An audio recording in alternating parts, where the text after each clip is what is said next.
అదే RTV app వార్తల్ని క్షణాల్లో చదివే అవకాశం ఉంటుంది. ఒక న్యూస్ పేపర్, ఒక టెలివిజన్ ఛానల్ మీ చేతుల్లో ఎప్పుడూ ఉంటాయి.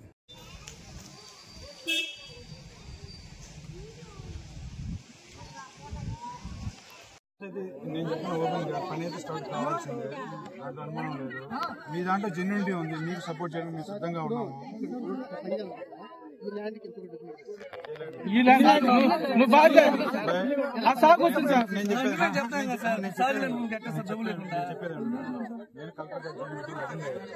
నాకు మీరు ఎవరో తెలియదు.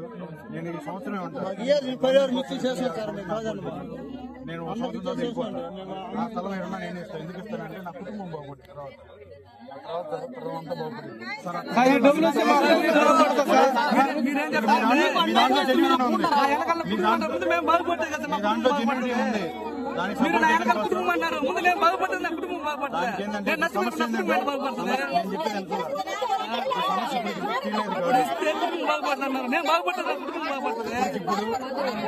సమస్య సాల్వ్ కాదు.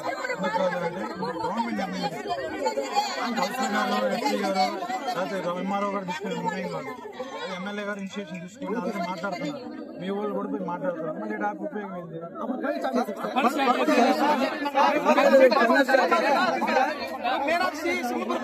కదా అట్లా చెప్పారు. మీకు జాబ్లు ఇస్తాం, మీరేం అడ్డగిచ్చద్దు, మీరేం ఆపద్దని చెప్పారు.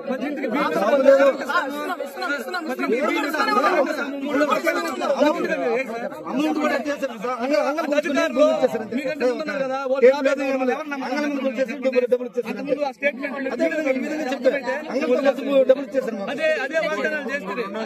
చేసినప్పుడు ఎవరు సమస్య ఏంటంటే మీ దాంట్లో కంప్లీట్ గా గవర్నమెంట్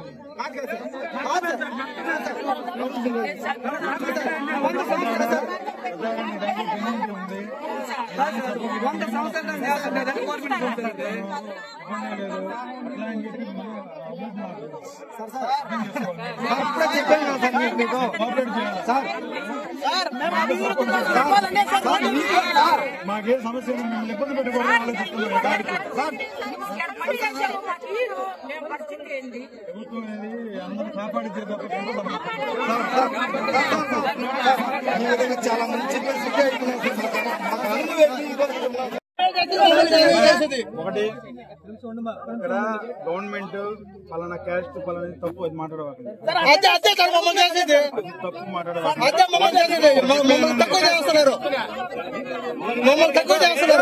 సంబంధం లేదు.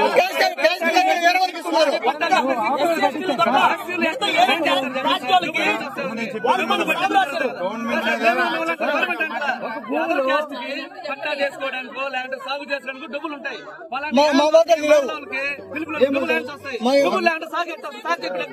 నేను చెప్పేసి సాగుకి ఎంత అబ్జర్వేషన్ చెప్పంటే డబ్బులు పెట్టి చేసేది సాగు కారంతో వేసి చెట్లేసి మలాంటి ల్యాండ్ వాళ్ళకి మాలకి డబ్బులు ల్యాండ్స్ వస్తాయి. చెప్పండి సార్, ఎట్లా చేయగలుగుతాము? ఇప్పుడు స్పీకర్లు డబ్బులు కావాలా, కరెంటు డబ్బులు కావాలా, ల్యాండ్స్ వస్తాయి. చెప్పండి చెప్పండి సార్, మీరు చెప్పండి చెప్పండి సార్. లొకేషన్ పెడతాను, లొకేషన్ పెడతాను.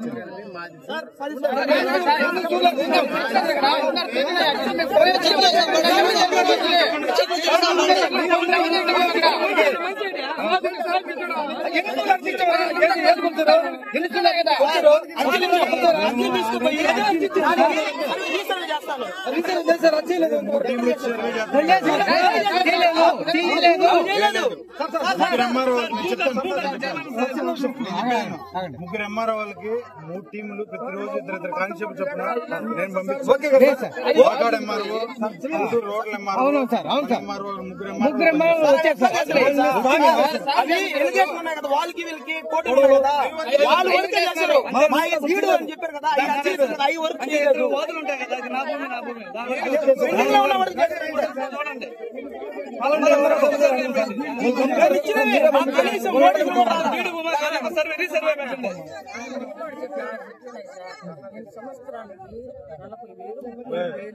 వీళ్ళు ఎవరు వాటర్ తెప్పించుకొస్తుంది, అందరు వాటర్ బయట తెప్పించి మొదలు పని చేస్తుంది.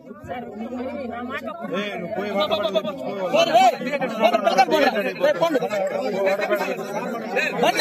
బండి వేసుకుని పోయి ఎట్ట ఇది చంపేస్తారు కదా నీళ్ళ తాగేసి చచ్చిపోతుంది ఎట్ట చంపేస్తారు కదా నీళ్ళ తాగి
ఇప్పుడు ఎంఆర్ఓ గారు లేదా కలెక్టర్ గారు తీసుకునే నిర్ణయం కాదు.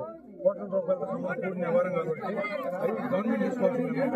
మీ అర్జీని వాళ్ళకి చేస్తే సార్ మా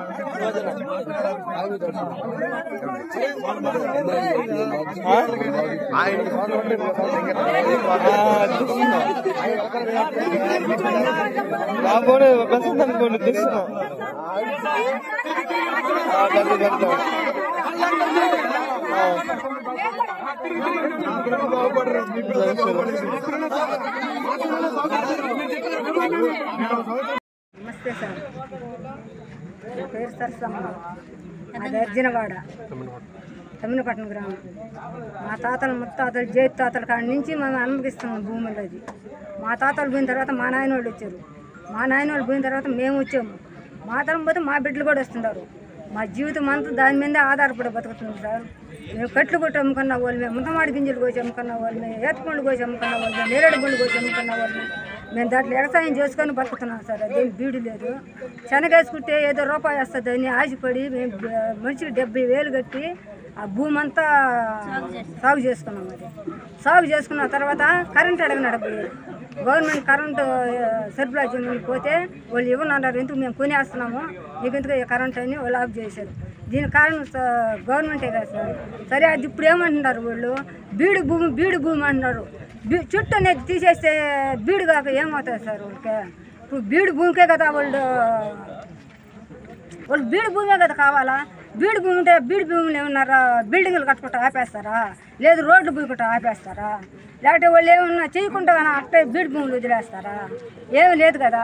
ఆ బీడు భూమి మేము బీడు భూమి మేము అదే సార్. దాని మీద బతికే వాళ్ళు చాలా మంది ఉన్నారు. వాళ్ళు కొంచెమైనా న్యాయం చేయాలి కదా అని అడిగిన దానికి లాక్కోపోయి యాన్లు ఎక్కించి వాళ్ళు డబ్బు జనం వల్ల చిక్కునట్టు బర్బర్ ఈడ్చుకోపోయి యాన్లు ఎక్కిచ్చేస్తున్నారు సార్. ఏం సార్ అన్యాయం అరకొట్టే నాయకుడే లేడా? దయచేసి మా బాధలు అర్థం చేసుకొని గన్నులు చూపించి కూడా బెదిరిస్తున్నారు సార్. భయపడేప్పటికి వెళ్ళిపోయారు. 9 మందినేమో ఆడవాళ్ళని ఎత్తి యాన్లో ఎక్కించారు. వాళ్ళని బెదిరించి లాఠీ కర్రలు గన్నులు చూపించే తరకు వాళ్ళు పారిపోయి వెళ్ళిపోయారు సార్. దయచేసి మేము అది తమిళపట్నము, మా గ్రామంతా పొలము 300 ఎకరాలు, మేము 300 మంది మనం. అయితే మాకు ఒక్క రూపాయి కూడా ఇవ్వకుండా మా పొలాన్ని ఈరోజు మేము పోయి అడ్డుకుట్టినా కూడా మమ్మల్ని పోలీసు అక్కడ కుట్టించి నెట్టించి ఒక యానికి ఎక్కించి మా పొలంలో వాళ్ళు రోడ్లు వేసుకుంటా ఉన్నారు. మాకెవరు లేరు, ఎవరు అడ్డు రాలా. మా కల్లెట్లు మేము పడి బయటకు వచ్చాము. మాకు న్యాయం చేయండి అధికారులు, మాకు న్యాయం చేయండి.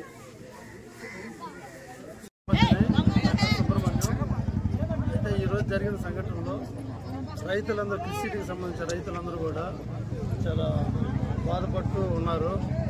కారణం ఏంటంటే వాళ్ళకి సాగులు లేవని చెప్పేసి అన్ని బీడు భూములుగా ప్రకటించున్నారు గవర్నమెంట్ అని చెప్పేసి అందరూ కూడా చాలా మంది బాధపడుతూ ఉన్నారు. అయితే అధికారులు మాత్రం బీడు భూములకు ఎలాంటి పరిస్థితులు ఇచ్చేదానికి లేదని చెప్పేసి అంటున్నారు. దీని విషయం నాకు తెలిసింది ఏంటంటే ఒక్కొరికి 5 ఎకరాలు కానీ 2 ఎకరాలు కానీ 3 ఎకరాలు 4 ఎకరాలు ఉన్నాయి. కొంతమందికి అయితే ఎకరా అర ఎకరా కూడా ఉన్నాయి. దీంట్లో బాగా ఇబ్బంది పడుతూ ఉండేది ఏంటంటే కొంతమందికి 2 ఎకరాలు 3 ఎకరాలు ఉన్న వాళ్ళకి 1 ఎకరా కానీ 2 ఎకరాలు కానీ వచ్చున్నాయి. తుట్టమారు ఎకరా అర ఎకరా ఉన్న వాళ్ళు పూర్తిగా రాకుండా జరిగింది. ఇక్కడ పూర్తిగా వాళ్ళకి అన్యాయం జరుగుతుందని చెప్పేసి చాలామంది బాధపడుతూ ఉన్నారు. అయితే గవర్నమెంట్ ఇవన్నీ కూడా గుర్తించి వాళ్ళకి ఈ మిగిలిన భూములు కూడా సాగులే తీసుకొచ్చి ఖచ్చితంగా న్యాయం చేస్తారని చెప్పేసి ఈ ప్రభుత్వం మీద కూడా అందరూ కూడా ఖచ్చితంగా అభిప్రాయంతో ఉన్నారు. నేను కూడా ఈ అభిప్రాయంతో నేను కూడా ఖచ్చితంగా న్యాయం చేస్తారు. రైతులందరూ కూడా న్యాయం చేస్తారు అనుకుంటున్నాను. తప్పకుండా ప్రభుత్వం ఇవన్నీ కూడా బాగా అందరూ స్వీకరించి ఈ క్రిసిటీ రైతులు ఎలాంటి ఇబ్బందులు గురవుతున్నారని చెప్పేసి కూడా అందరూ కూడా ప్రభుత్వం కూడా గుర్తించి వాళ్ళకి తగు న్యాయం చేస్తారని నేను ప్రభుత్వాన్ని కానీ మన ఎమ్మెల్యే గవర్నర్లైన ఎమ్మెల్యే గారిని కానీ గవర్నర్లైన కలెక్టర్ గారిని కానీ నేను ఖచ్చితంగా నేను చేస్తారని నేను కోరుకుంటూ క్రిసిటీ రైతుల తరఫున నేను కూడా ఇదే డిమాండ్ చేస్తున్నాను. అర్జునవాడ ముఖ్యంగా ఇంత మునుపు మీనాక్షి సింహపురి మొదలైన కంపెనీలు ఉన్నాయి. ఏ కంపెనీ అయినా కానీ మొదట పరిహారం ఇచ్చి తర్వాత వాళ్ళ యొక్క కంపెనీలు స్టార్ట్ చేసుకోవడం జరిగింది. మరి ఈ క్రిసిటీకి మాత్రము ఎటువంటి పరిహారం అందకుండా మొదటగా ఉండేటువంటి భూమి సాగు భూమి అయినప్పటికీ ఆ సాగు భూమి మా పేరు మీద ఉంది. ఇది ఆల్రెడీ సాగు భూమి ఉంది కదా, 8 లక్షలు ఇవ్వాలి కదా, మరి ఎటువంటి పరిహారం అందకుండా మరి రోడ్డు ఎట్టేస్తారని మా అమ్మోళ్ళు ఇంకా మా అన్నోళ్ళు మా ఊరు ప్రజలందరూ ప్రశ్నించగా అప్పుడటువంటి ఎంఆర్ఓ మరియు ఎస్ఐలు సిఐలు అందరూ వచ్చి గన్నలతో బెదిరించి ఎవరైతే ప్రశ్నిస్తున్నారో వాళ్ళందరినీ జీపులు ఎక్కించుకొని మిగతా వాళ్ళని లాఠీ చార్జీలు చేసి తరవడం జరిగింది.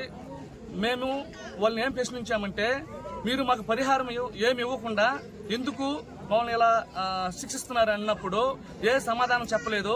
కనీసం ఇటువంటి అన్యాయాన్ని మేము చూపించడానికి ఫోన్లు మరియు ఫోన్లో వీడియో రికార్డింగ్ చేయడం చేశాము. కానీ ఫోన్లు మా దగ్గర పెరుక్కొని వాటిని కూడా ఏ ఆధారం లేకుండా డిలీట్ చేయడం జరిగింది. ఇటువంటి ద్వేషపూరితమైనటువంటి విధానాన్ని ఎందుకు అవలంబించారో అర్థం కాలేదు. ఏ కంపెనీకైనా మొదటి పరిహారం ఇచ్చే కదా స్టార్ట్ చేస్తారు. మరి క్రిసిటీకి పేదలకి ఎందుకు మరి పరిహారం అందించకుండా వర్క్ స్టార్ట్ చేస్తున్నారని మా గ్రామ ప్రజలందరూ అడిగిన దానికి వాళ్ళందరినీ లాఠీ చార్జ్ చేయడం జరిగింది. ఇది చాలా క్రూరమైన చర్యగా భావించి దీనికి సంబంధించినటువంటి పూర్తి విచారణ శ్రీ ఎమ్మెల్యే గారు మరియు పవన్ గారు మరియు నారా చంద్రబాబు నాయుడు గారు విచారించి మాకు తగు న్యాయం చేయవలసిందిగా మీ అందరినీ మిక్కిలి కోరడం అయింది మా గ్రామ ప్రజల తరఫున. మరిన్ని వీడియోస్ కోసం ఛానల్ ని సబ్స్క్రైబ్ చేయండి. లేటెస్ట్ అప్డేట్స్ కోసం వాట్సాప్ ఛానల్ ని ఫాలో చేయండి. అండ్ లింక్ డిస్క్రిప్షన్ లో ఉంది.